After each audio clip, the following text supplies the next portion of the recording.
সাবেক স্বর্ণজয়ী অধিনায়ক, অত্যন্ত পরিশ্রমিক রাজনীতিবিদ, ঢাকা মহানগর উত্তর বিএনপিকে তিনি সুন্দরভাবে সুশৃঙ্খলভাবে সাজিয়েছেন এবং আজকে আন্তঃথানা ফুটবল টুর্নামেন্টের যিনি উপকার আমাদের ভারপ্রাপ্ত চেয়ারম্যান তারেক রহমান সাহেবের নির্দেশনায় আজকে উদ্বোধন হতে যাচ্ছে আন্তঃজেলা টুর্নামেন্ট, থানা টুর্নামেন্ট।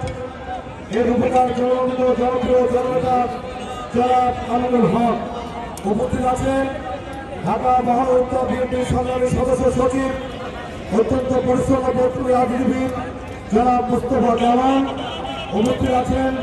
সম্মানিত যুগ্ম আহ্বায়কবৃন্দ, সম্মানিত ঢাকা মহানগরী সদস্যবৃন্দ, সম্মানিত থানা এবং আমাদের নেতৃবৃন্দ, সবকে ধন্যবাদ এবং অভিনন্দন জানিয়ে আজকে মাননীয় জি